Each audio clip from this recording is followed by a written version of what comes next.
Buongiorno tutti ragazzi! Questo fine di settimana facciamo pizza stile New York. That's right, New York style pizza. One of my favorites. I grew up on it and love it. But on the west coast of the US, we can't quite get it. So you gotta make it yourself. And we can do that in our home oven with spectacular results. Alright, here is the dough formulation we'll be using today. This will create 4 14-inch round pizzas. You can see here we have percentages and weights. We won't be doing volumetric measurements. We will be weighing out each ingredient, and that makes things extremely precise. So first of all, we have to get started with making our dough. This is going to happen 24 hours before we intend to actually bake the pizza. Alright, let's take a look at our prep table, see what we're working with. Alright, first off, flour.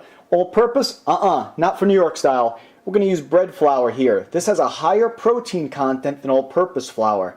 And what that's going to give us is that perfect New York texture.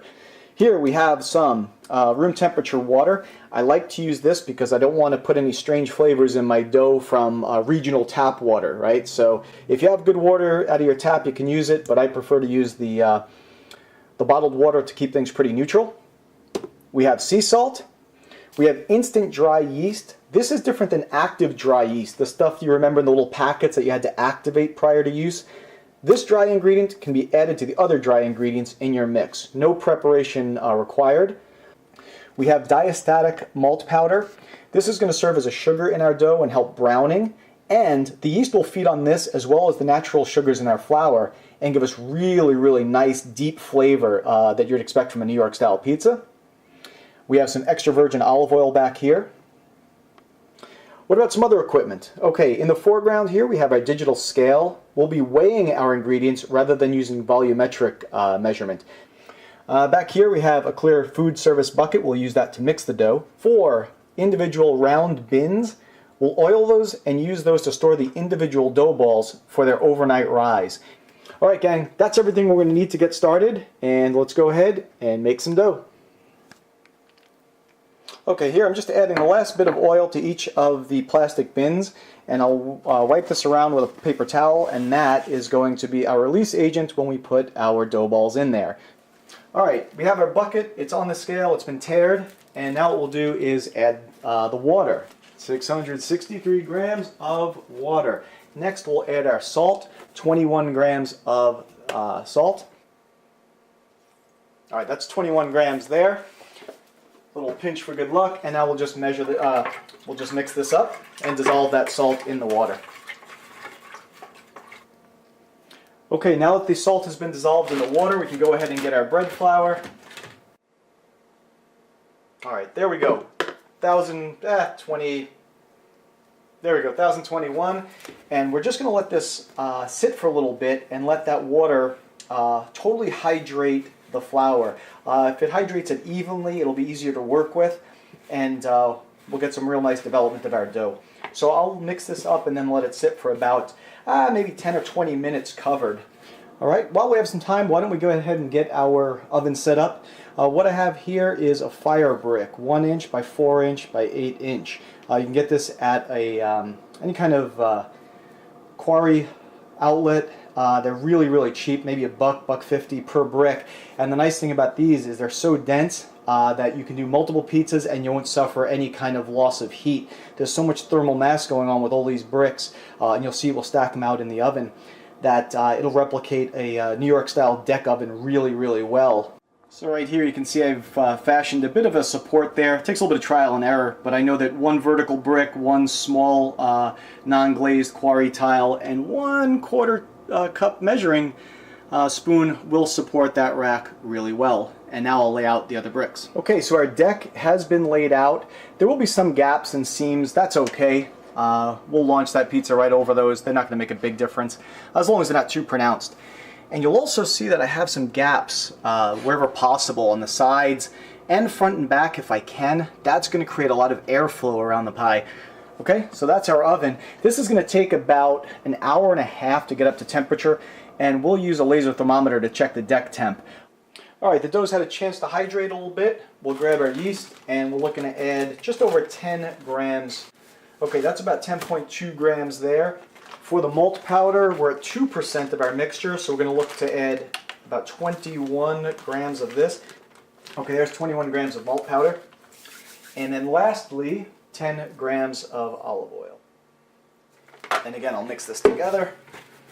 And once we get it combined pretty well, and it's coming together as a single mass, then I'll turn it out on my bench. I don't want to do it now. It's going to get loose flour all over the place. Just tougher to clean up later. Now you could do this in your household blender, but I don't have one. So you know what? This is the way your grandma did it. This is the way we're doing it. Okay, pro tip here, right? So interested in cleanliness and ease of clean up, so I'm going to put a little olive oil on my hands. This will make it a little bit easier to work with that dough. We'll turn it on our bench, incorporating this all together, especially that yeast. I want to get a nice even distribution of yeast in this dough. So we're just going to start the kneading process. Now you don't have to over knead this dough. We'll leave it kind of shaggy. It won't be that smooth, a smooth dough to appearance. It's going to be kind of shaggy, and that's how we're going to put it in those bins. So here you can kind of feel all the ingredients coming together. There's no more of that surface grit anymore from the yeast or anything like that. And we're just looking to get this evenly distributed into the dough. All right, again, we're not going to do this too long, maybe 3 or 4 minutes. And again, we're not using a kitchen blender. Look at how easily that came together. Or a mixer, I should say, a kitchen mixer. All right, that's a nice bit of dough there. Look at the textures there. You can see, kind of looks like a brain, cauliflower, something to that effect. That's what we're looking for right there. That's pretty much done. It's still going to be sticky, and we might get a little bit of dough on our hands, but that's pretty much perfect right there. So I'll put my bins over here. Just oil the platter of your scale. And now what we're looking to do is to portion this into 4 even portions. Okay, so the overall dough ball weighs 1725, so 1,725 grams. Each dough ball then will be, to make 4 dough balls, we'll look for 430 grams a piece. Okay, now the next thing we got to do is form these dough balls a little bit. So we're going to take the dough ball like this and start turning it onto itself, kind of getting all those little seams gathered at the bottom. So you can see what I'm doing there. I'm just kind of pulling it, turning it 90 degrees, pulling it, getting all those little seams at the bottom, and you can kind of see a skin developing there where it's stretching out nicely and forming a nice uniform surface, different than that cauliflower look we had earlier. It's still going to have some texture, but that's real nice right there. And what you can do is just cap all those ends at the bottom, squish them together. You can use your fingertips, or you can actually do something like this, where you close and close and close. We'll take that seam, put that in the bottom of our bin, and lid that. So we'll do this a couple more times.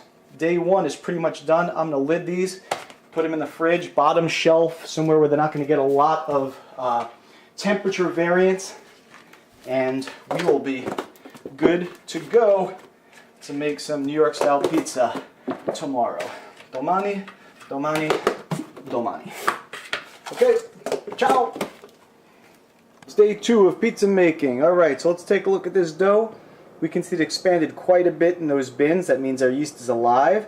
And if you look really closely, you can see the air bubbles form there in the bottom. We're about 2 hours out from baking, so I get these out and I'm going to let these come up closer to room temperature. All right, let's take a look at a couple of our ingredients here. We have whole milk, low moisture mozzarella. Don't go for the skim version. If you can find the whole milk version, it's a lot better. We're going to need that milk fat to make for that really nice New York slice. And here we have some Cento San Marzano tomatoes. Naturally sweet. We're going to add a little bit of salt to it, some oregano, some basil, maybe some garlic powder to give it more of that New York flavor. But these are really naturally sweet. We don't have to add too much to them. Alright, so here we have the San Marzano tomatoes opened. You can see the whole tomatoes in there, and they're packed with this pulp. We're not going to use all that liquid. We're going to reserve some of that, maybe in an emergency in case we need a little more sauce, but mostly we're going to use the tomatoes themselves. Okay, so here we have the tomatoes in a tall vertical container. I like to use this because when I hand crush them, it'll keep the mess and the splatter to a minimum. Here's how much salt we're going to add, about half a teaspoon. Okay, and here go the other ingredients. We've got some garlic powder, basil, oregano. Now we'll go ahead and hand crush them. Okay, so here's the finished sauce that we're using for the pizza. We're going to keep this at room temperature. We're not going to cool it down. You can see there's still some chunks in there. That's just a preference. If you want to blend this and make more of a puree, that's your style, go for it.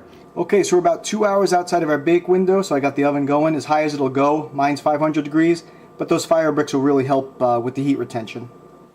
All right, let's take a look at some of the other equipment we have here. We have a 16-inch pizza peel. I like that because it's pretty much the max size of any pizza I'll be making in this oven. Got a laser thermometer we can use to check our stones. A pizza cutter. Semolina flour, coarsely ground. I'll use this to dust the pizza peel so the pizza slides off easily into the oven. We have a series of screens and pans here. I won't be baking on those screens, but I'll use those to cool the pie afterwards so it doesn't get soggy. And then the pizza pans to cut the pizza on. Don't cut the pizza on your pizza peel. That'll create gouges and marks that may prevent smooth launching of pizzas in the future. Alright, just measured the deck temperature. We're about 487 degrees. That's pretty close. We're going to go ahead and get started with our first pizza. We have some bench flour out here. You can see a lot of rise on that dough.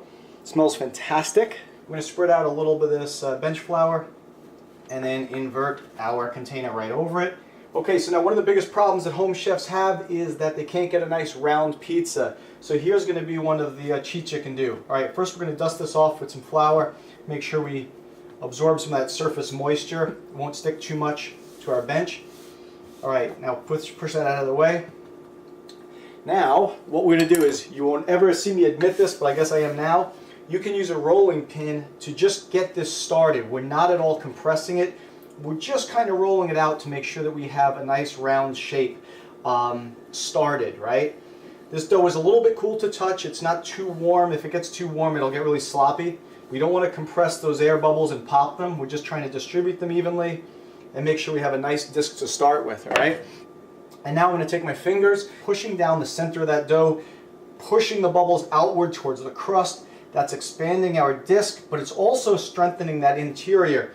People will rip their dough when trying to make a pizza, and it's because that interior is just too thin and too flimsy. This is going to actually help strengthen that, and I'm actually using a lot of force here. And now I'm also forming that crust. I'm leaving about ½ an inch or so on the edges, and that's going to help form a really nice New York style crust. Okay, flip it around a little bit, make sure you treat the dough evenly. Pick it up, drape it across our knuckles, and just start evenly stretching and turning, opening that dough skin up. Just try to make sure the dough is uniformly distributed. You can pull on a section a little extra if you find it's bunching up, but that's going to open up nicely, and you'll see the center is becoming translucent as it opens up. Now that we have a nice round dough, we have our peel with the semolina flour on it, and we'll lay that down. If this isn't perfectly round, you can always stretch it a little bit with your fingers, that's fine. Now we'll start laying down our sauce. About 2 ladles should work fine, and we'll push that out to about a ½ inch or so from the edge. There it is. A little bit of Parmesan. And now goes the mozzarella. We'll apply this in clumps. Kind of gives it a little bit of variety in the top of the pie when the cheese melts. You don't want it perfectly uniform. That's not interesting. This kind of gives you more style. Right about there. Okay, now this is going to be a sausage pizza. Here's some nice Italian sausage. We are laying this on the pie raw. That may be a little bit strange to you, but it actually works. Okay, give the thing a shake just to make sure it is going to slide off the peel. We know that that's going to happen. That'll work fine. Maybe redistribute your ingredients if you had a slippage. And nice assertive movement.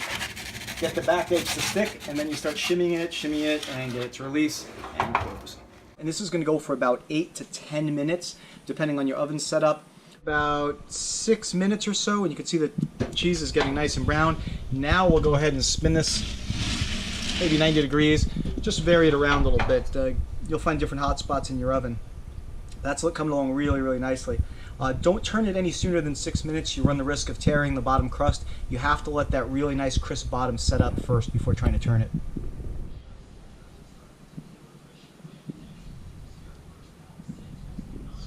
Looking further at this pie, what we can see is just really nice browning along the crust. Sometimes you'll see these little micro blisters in the crust. That's a really nice sign. We've got that moisture in the dough working really well. We can see some charred spots on our cheese, very classic New York style. And then that Beautiful crust. My mouth is watering just looking at this thing, and the smell is incredible. All right, that's a New York pie. We'll let that rest a little bit, and then we'll slice it up.